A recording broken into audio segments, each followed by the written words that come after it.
as a community can do better. What do you want to tell your children about this moment? We need reforms.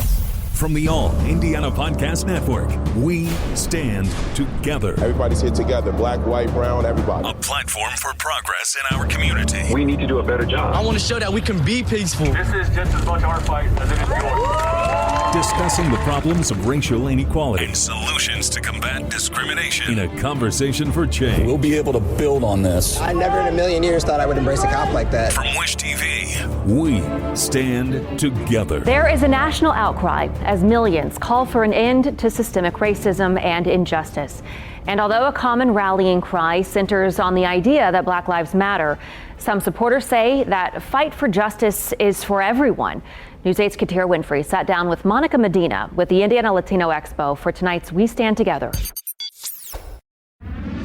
Talk about why it's so important to amplify voices of all minority communities. You know, the Latino community is a very culturally diverse community. In fact, we come in all shapes, sizes, and colors. So, you know, to say that it is a race, it is not. It is the prime example of a variety of races coming together to blend and become part of a culture that has the same values, a lot of the same norms and behaviors. So if we look at what a Latino might be, it isn't always just language, because some folks don't speak Spanish. But I would say that many of them have the same values related to family, related to spirituality. And so it's important that non-Latinos understand that to begin with, so that when we talk about issues of social justice, it's automatic that we think of all of our brothers and sisters, all of us coming together. While we may have different histories, the histories of oppression are very similar.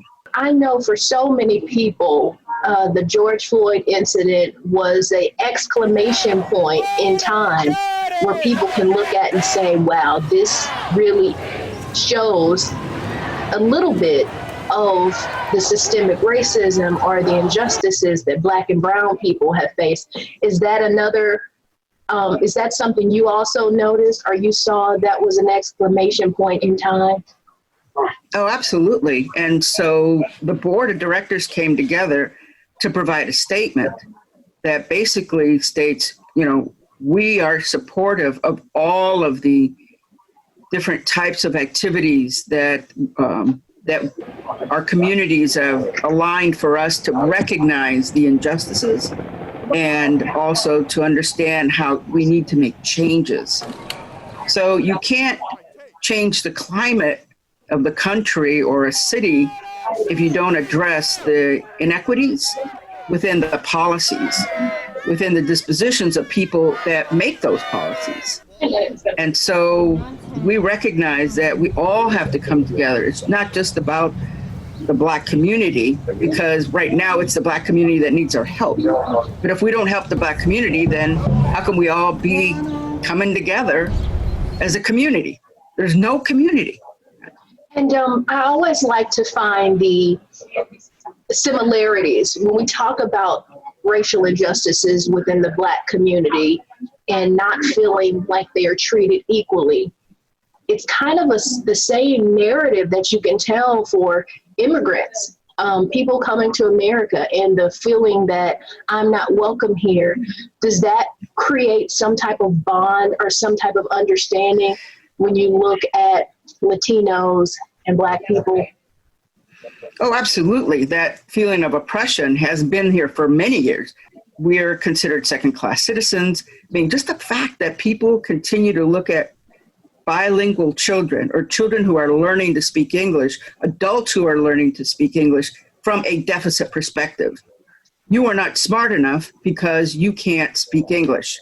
Never mind that you are now speaking 2 and possibly 3 different languages.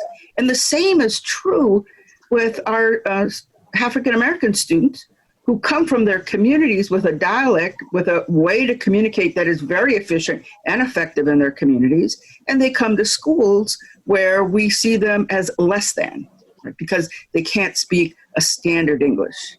When we look at people that live at poverty, we assume, we blame folks because they live in poverty. Never mind then the barriers that we've placed on these people who didn't get the education, who didn't get the opportunities, who are attempting to do better in their life, but because of institutional racism, right? It's the systemic inequities that exist, they're not going to have the opportunity to advance. And those opportunities are very limited. Anything else you think is important to add, or maybe something you've learned or your mind's been open to in recent months? It's not enough for us to be able to just say we're going to do something. You have to act on it, and you have to do. And it could be something simple as reading a book, listening to a TED Talk, and having that very hard conversation with yourself about bias and how every day of our lives, it's becoming even more intentional that through different avenues, we're becoming even more biased, prejudiced, discriminatory. And so we don't have to think, right? But the thinking has to begin with ourselves. And then we have to be able to go to a Black Lives Matter organization type of demonstration is not enough. That's not enough. We have to do more than that. While the demonstrations are important, we have to educate ourselves, and we have to, within our own areas, begin to address those inequities. Remember, you can listen to all of our We Stand Together reports on our All Indiana Podcast Network. You can find tonight's episode and others online at allindianapodcastnetwork.com. From Wish TV, we stand together. Watch, read, listen, and be a part of the conversation online at wishtv.com and when you follow Wish TV on Facebook. Find more episodes of We Stand Together and other podcasts from Wish TV online anytime at allindianapodcastnetwork.com. allindianapodcastnetwork.com.